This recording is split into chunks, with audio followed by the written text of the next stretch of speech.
Hi everyone, Dr. Payne here, and welcome back to the channel. If it's your first time here, be sure to subscribe so that you don't miss any of our new content. And if it is your first time, welcome to Dr. Payne Effects. We are Las Vegas's premier online retailer for boutique effects pedals, obviously an effects pedals demo show. We also do our own effects pedals from time to time. And as of last week, we are now the only carrier of Pine Box Customs west of the Mississippi. So make sure to check out our shop if you are interested in any of those pedals. So for the video today, I wanted to do something a little bit different. We are going to be talking about, across two videos, pedals that I have gotten rid of at some point, typically either selling or trading away, that I have gone back and purchased again. So this is the regret episode. So, welcome to part one. I am going to be introducing all four pedals, but I'm going to go in depth into the first two. So, in terms of the pedals that I have purchased again, for a lot of different reasons, the first one that we're going to be talking about is the Boss DS1 Distortion. Obviously, I ended up buying the Wazacraft, which wasn't around when I bought my first one, but we'll call that a repurchase.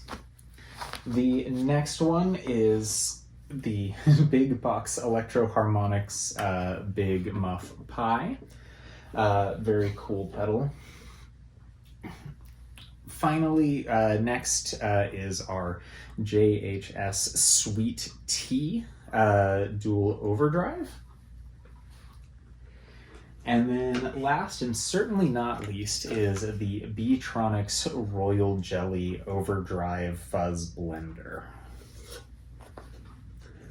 So we'll go over all four of these pedals, things I like about them, why I got rid of them in the first place, and what made me repurchase them.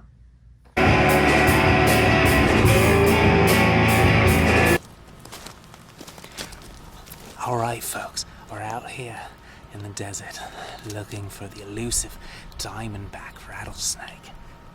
Oh, there's one right behind me. Oh my God. Look at this thing.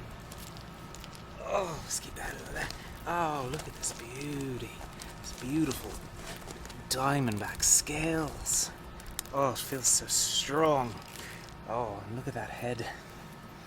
Oh, perfectly flexible. Alright, we're gonna take this one and add it to my collection for sure. Well, howdy folks.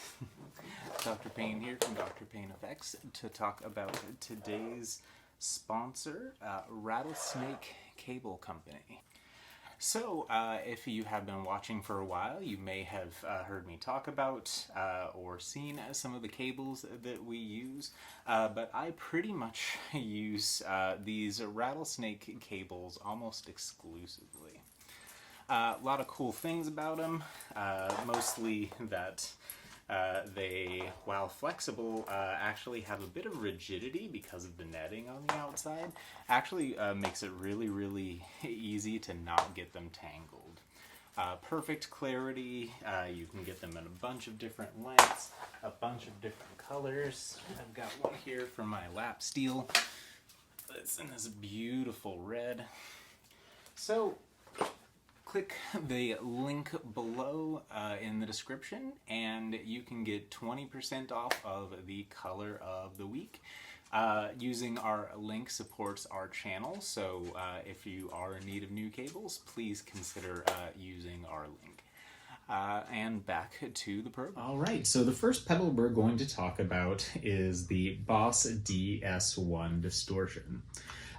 Now, like many players, one of the very first pedals that I ever purchased for myself was a Boss DS1 back in the day. You know, Kurt Cobain probably is one of the most famous users of the DS1, really signature to the sound of Nirvana. And really the reason that I ended up getting rid of my DS1 back in the day is because I sold all of my gear. It wasn't particularly a pedal that I used that often, and honestly, it still isn't. But there really aren't many pedals that have the same sort of distortion tone, so if I need it, this is really where to go.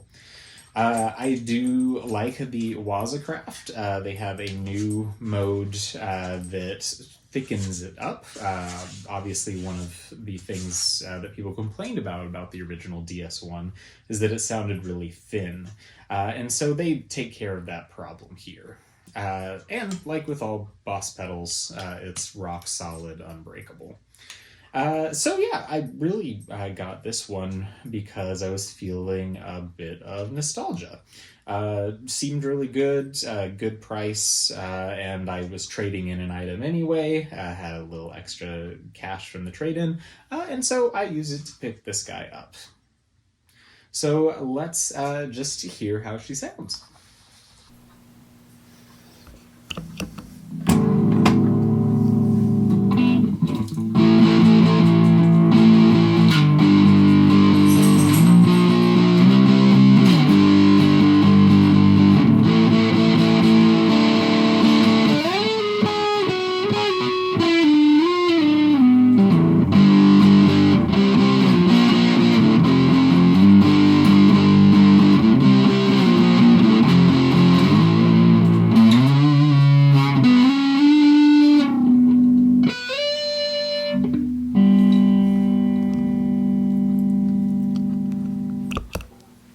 Okay, the next pedal that I have in my reacquired list is the classic big box electro-harmonix Big Muff Pi. This one does not have any mods. It's got the nice scratched up look. I had this pedal and versions of this pedal for a long time. I initially got this pedal when I first started playing over almost 20 years ago, because I was a huge White Stripes fan and a huge Jack White fan. And of course, the pedal that he was most famous for using is the NYC Big Box Big Muff. So I had one of those back then. I sold it when I sold all of my gear. I stopped playing for about almost 10 years before picking it back up again. And so I got rid of that pedal back then. And then one of my bandmates actually had this particular pedal. And I had gotten another fuzz pedal that was a little heavy for me, a little bit, I don't want to say too wild, because I like my wild tones, but it was just didn't quite have what I needed, and I offered to trade, and there we go. So again, classic Big Muff. I'll plug it in and let's hear how it sounds.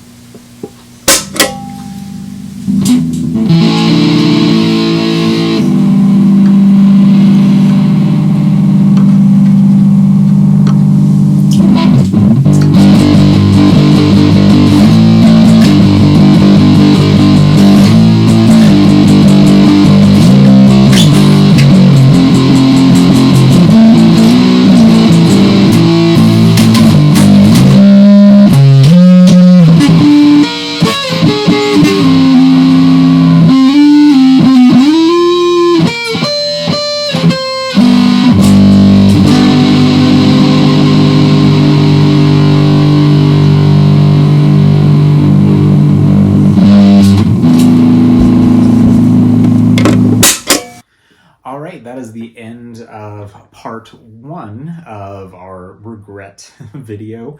Again, 2 really amazing pedals. If you don't have these, pick them up. You can find them for dirt cheap. Both are the Big Muff. You can probably honestly find a used one for around $30, and the DS one, even the Wazacraft one, isn't much more than 60. So yeah, check them out, and thank you for listening and joining us today. Again, make sure that you like the video and subscribe to us if you want to hear more content. As always, I'll see you in the next video.